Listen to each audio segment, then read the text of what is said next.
नमस्कार दोस्तों, स्वागत है आपका मेरे YouTube चैनल में। तो आज मैं आप लोगों के लिए लाया हूँ अभी जो इसी महीने नवंबर में टेट शास्त्री हुआ है उसका क्वेश्चन पेपर पूरा सॉल्व करके। तो जिसने भी ये टेट दिया है या आगे कोई संस्कृत से जुड़ी हुई एग्ज़ाम देना है तो वो इस वीडियो को देख सकता है और फिर अपने क्वेश्चन आंसर कितने करेक्ट हुए वो भी देख सकता है और फिर आगे के लिए और पेपरों के लिए भी क्या पता इनमें से कुछ क्वेश्चन आ जाए। तो स्टार्ट करते हैं। प्रश्न नंबर 1 है, ऋग्वेदस्य प्रथम मंडलस्य ऋषि का। जो ऋग्वेद है उसके प्रथम मंडल का ऋषि कौन है? तो उसके प्रथम मंडल का ऋषि है मधुछंद। प्रश्न नंबर 2, त्रिष्टुप छंदसी वर्णानाम संख्या भवति। जो त्रिष्टुप छंद है उसमें वर्णों की संख्या होती है 44। ऋक् शब्द से अर्थ का। ऋक् शब्द का क्या अर्थ है? स्तुति। दष्टैकस्य वेदस्य नामांतरम। जो दष्टई है वो किस वेद का दूसरा नाम है? तो वो है ऋग्वेद। ठीक है, क्योंकि इसमें 10 मंडल इसलिए इसको दष्टई भी कहा जाता है। प्रश्न नंबर 5 है, महायज्ञ कति भवन्ति। महायज्ञ कितने थे? तो 5 होते हैं। प्रश्न नंबर 6, 10 पूर्णमास यज्ञ दर्श शब्द से को अर्थ। जो दर्श पूर्णमास यज्ञ होता है उसमें दर्श शब्द का क्या अर्थ है? तो उस दर्श का अर्थ है अमावस्या।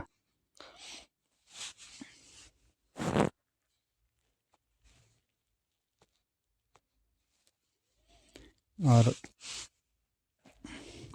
प्रश्न नंबर 7 है, यम यमी स्वादे यमी आसित यमस्य भगनी। कौन है? यम की भगनी है और ये यमी स्वाद आता है ऋग्वेद में। विवाह कति भेदा भवन्ति। तो ये है ज्योतिष का क्वेश्चन। विवाह है अष्टविधा। उपनिषद शब्द है क धातु। उपनिषद में कौन सी धातु है? वैसे सदर लिखा होता है व्याकरण में, पर यहाँ तो सिर्फ सद लिखा, तो यही होगा, बाकी ऑप्शन तो नहीं मैच करते। प्रश्न 10 है, गानस्य प्रधानता कस्मिन् वेदे भवति।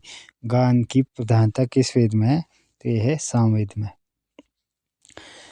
प्रश्न नंबर 11, यजुर्वेद से उपवेद का। यजुर्वेद का उपवेद है धनुर्वेद। और प्रश्न नंबर 12, षड वेदांगेषु अस्य गणना न भवति। तो षड वेदांगों में किसकी गणना नहीं होती? आराम से पहचान जाओगे। वेद के 6 अंग: शिक्षा, कल्प, व्याकरण, निरुक्त, छंद और ज्योतिष। तो ये मीमांसा नहीं है।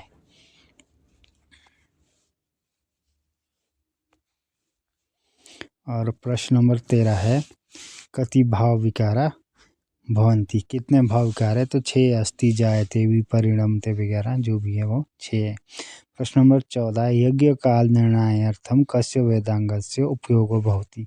जो यज्ञ काल के निर्णय के लिए किस वेदांग का उपयोग होता है? तो वो है ज्योतिष का, क्योंकि अब मुहूर्त वगैरह ज्योतिष में ही निकाले जाते हैं। प्रश्न नंबर 15 है, विश्वोत्तरी दशायाम दशावर्षाणि भवन्ति। तो विश्वोत्तरी दशायाम पहले लिखा कि विश्व और उत्तरी, मतलब जो विश्वोत्तरी दशा है उसमें दशा की जो वर्ष थी वो कितनी है? तो वो है 120। प्रश्न नंबर 16, तमो ग्रहु कौ। तो यहाँ पर पहले ही 2 ग्रह पूछे गए। देखो तमो ग्रह कौन है? तो तमो ग्रहु वहीं 2 आ गए, तो 2 इकट्ठे आएंगे तो वो है राहु केतु। तो इनको छाया ग्रह भी कहा जाता है। प्रश्न नंबर 17, काल पुरुष से सिर भाग्य विद्यमान है राशि का। जो काल पुरुष उसके सिर में कौन सी राशि विद्यमान है? तो वो है मेष राशि। प्रश्न नंबर 18, शशभृत कस्य ग्रह से पर्याय। तो ये पूछा जा रहा है कि भाई जो शशभृत है वो किस ग्रह का दूसरा नाम है, मतलब पर्यायवाची शब्द है। तो वैसे चंद्रमा का शशि आता है, तो वैसे ही इससे मिलता हुआ है शशभृत। तो इसका सही हो जाएगा ऑप्शन सी, चंद्रस्य।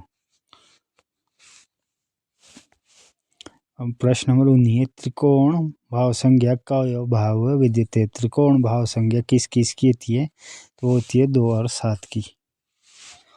और प्रश्न नंबर 20 है, सूर्य से उच्च राशि का। सूर्य की उच्च राशि कौन सी है? तो वह है मेष राशि। प्रश्न नंबर 21 है, पुण्यतिथियों का। पुण्यतिथि है 5, 10, 15। और प्रश्न नंबर 22 है, पुष्य नक्षत्र से देवता का।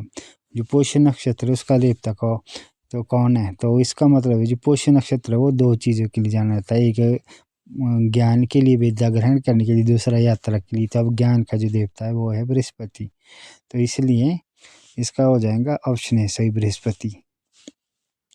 प्रश्न नंबर 23 है, सूर्य कस्मिन वृत्ते भ्रमति।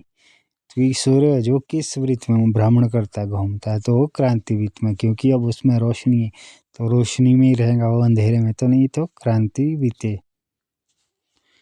प्रश्न नंबर 24 है, कालमानानि कति विधानि भवन्ति। जो कालमान होते हैं वो कितने प्रकार के, तो वो है 9 तरह के, 9 विधानी। भौमस्य पूर्ण दृष्टि भवती। जो मंगल है उसकी पूर्ण दृष्टि क्या होती है, तो उसकी थी 4, 7, 8 पे, क्योंकि 1 से 7 नंबर पे सभी ग्रहों की दृष्टि रहती है, तो इसकी है 4 और 8 पे तो मंगल की इसके अलावा रहती है, तो इसका ऑप्शन है सही है 4, 7, 8। प्रश्न नंबर 26 है, राशि नवम भाव किम उच्यते। जो राशि का नौवां भाग होता है वो क्या कहा जाता है, तो नवमांश कहा जाता है, क्योंकि एक राशि बनती है उसमें 9 चरण होते हैं। प्रश्न नंबर 27 है, मूथा या वार्षिक गति भवती। कि मूथा की वार्षिक गति कितनी होती है, तो मूथा की होती है 30 अंश। प्रश्न नंबर 28 है, महत्व के मस्ती। महत्व क्या है, तो वो प्रकृति जो विकृति है, तो ये क्या है, महत्व है, और ये है सांख्य दर्शन का प्रश्न। प्रश्न नंबर 29 है, अहंकार से उत्पत्ति कुतो भवती। अहंकार की उत्पत्ति कहाँ से हुई है, तो अहंकार की उत्पत्ति हुई है महत्व से। ये भी सांख्य दर्शन का है, ठीक है। एक गलत लग गया थोड़ा, ऑप्शन इसमें बी सही है, महत्व। प्रश्न 30 है, सांख्ये स्वीकृतानि तत्वानि सन्ति। सांख्य दर्शन में कितने तत्व स्वीकार किए, तो इसमें ऑप्शन सी सही होगा, पंचविंशति, मतलब 25।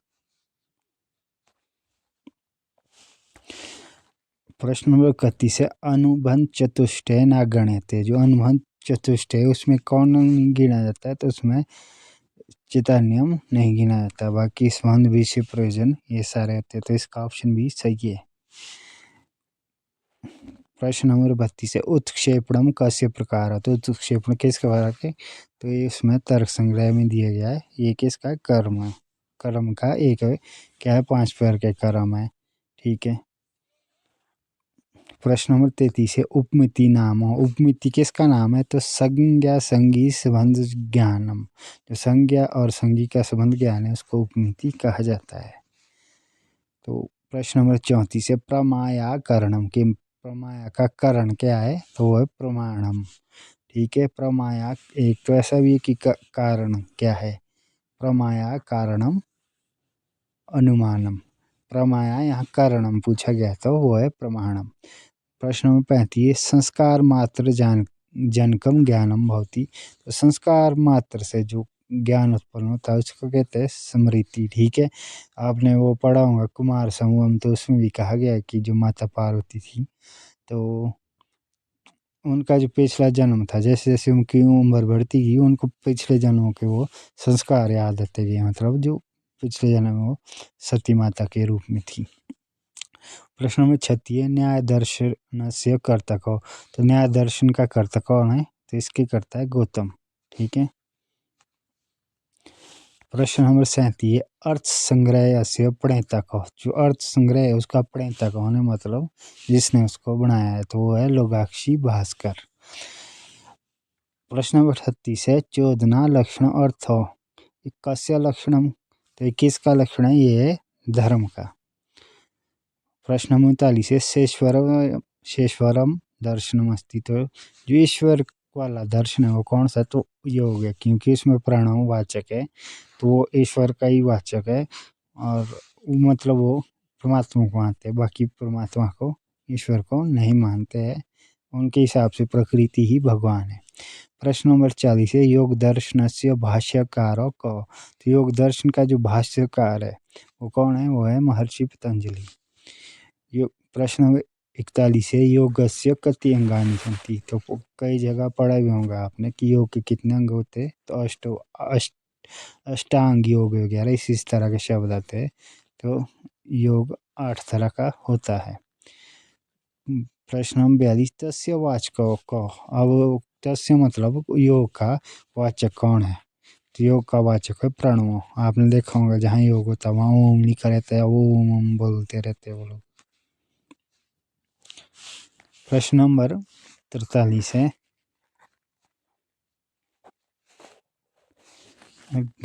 रीडम कृत्वा घृतम पिबेत इति कस्य दर्शनस्य सिद्धांत।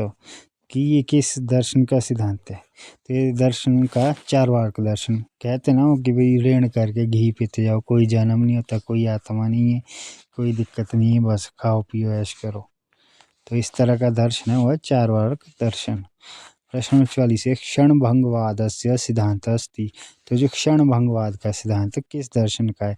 तो वह है बौद्ध दर्शन। क्योंकि बौद्ध दर्शन मानता है विज्ञान को, कि साइंस से जुड़ा। इसमें एक ही जन्म हुआ है, मृत्यु हो जाएगी, एक दिन हमारा शरीर खत्म हो जाएगा। प्रश्न नंबर 45 है एषु किम दर्शनम प्राकृत भाषायाम लिखितम। तो इनमें कौन सा दर्शन प्राकृत भाषा में लिखा गया है? तो प्राकृत भाषा में जो दर्शन लिखा है वो जैन। ठीक है, बौद्ध और जैन ऐसे दो धर्म है।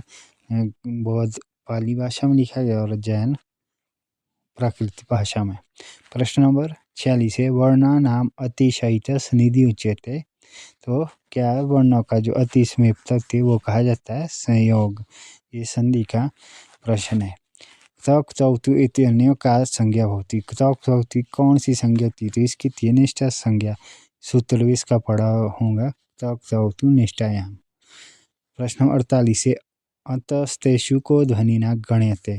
तो अंतस्थ में कौन सी ध्वनि नहीं आती? तो य और ल व ये अंतस्थ में आती। तो यहाँ पर जो ट है वो अंतस्थ में नहीं आती है। प्रश्न नंबर 49 है वच धातो शब्द संज्ञायाम ण्य प्रत्यांत किम रूपम। वच जो धातु है अगर उसमें ण्यंत प्रत्यय लगे तो उसका रूप क्या बनता है? उसका रूप बनता है वाच्यम। ठीक है। प्रश्न नंबर 50 है मुनि शब्द से का संज्ञा होती। तो मुनि शब्द है इसमें देखो नी छोटा ई है तो इसकी टी संज्ञा होती है। ठीक है, उपधा की। प्रश्न नंबर 51 है द्वियमुनम इत्यत्र का समास। जो द्वियमुनम है द्वयमुनम तो इत्यत्र का समास द्वियमुनम। तो यहाँ पर अव्ययीभाव समास है। प्रश्न नंबर 52 है समास शास्त्रेण प्रथमानिष्टम किम भवति।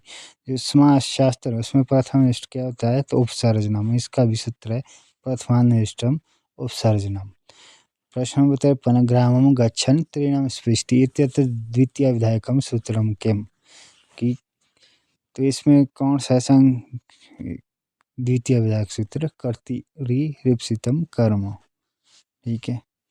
प्रश्न नंबर 54 है एकाल प्रत्यय क भवति अप्रेक्त। तो इसका भी सूत्र है अप्रेक्त एकाल प्रत्यय।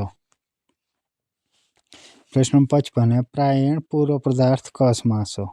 जिसमें पूर्व पदार्थ प्रधान होता है तो ऐसा कौन सा समास है? तो ऐसा अविभाव समास है। महाभाष्य चत्वारि श्रृंगो इत्यत्र चत्वारि पदेन किम गृह्यते।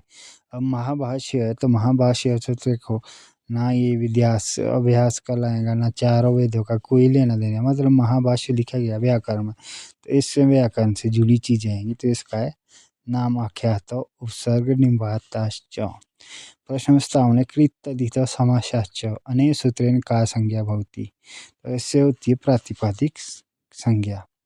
प्रश्न 58 स्वायोगी क्या व्यक्ति। तो स्वायोगी चतुर्थी व्यक्ति होती है स्वा स्वदा अलम अश्र योगाच। ठीक है, ये सूत्र है।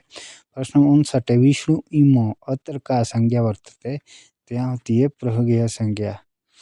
व्याकरण शास्त्र अनुसार पद संज्ञम भवति। व्याकरण शास्त्र में पद की क्या संज्ञा होती है? सुप्तिगंतम पदम। प्रश्न नंबर 61 है सर्वनाम स्थान संज्ञकम सूत्रम किम। सर्वनाम स्थान संज्ञक सूत्र कौन सा है? तो वह है सर्वादीनी सर्वनामानी।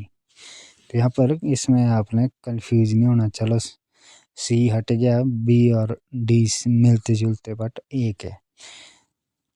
प्रश्न नंबर 62 है एतेषु को ध्वनि महाप्राण नास्ति। तो महाप्राण कौन सा नहीं है? तो ये ड। क्योंकि यहाँ तीनों देखो आप तो एतेस द ध दूसरे प फ प भ चौथा है, ठीक है। ह यहाँ पर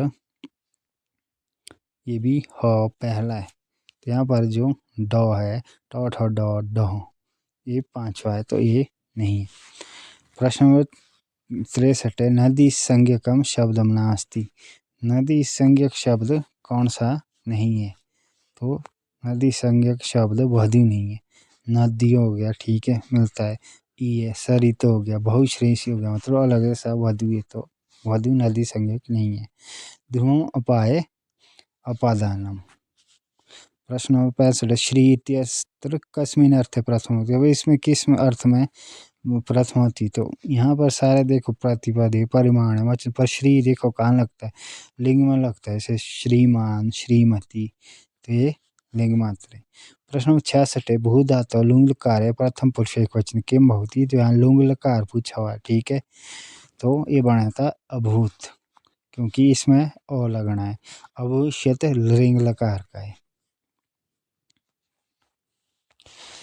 गम धातु तव्यत प्रत्यांत रूपम इदम। जो गम धातु उसमें तव्यत लगा के कौन सा रूप बनता है? तो बनता है गतव्यम, क्योंकि तव्यत का तव्य बचता है।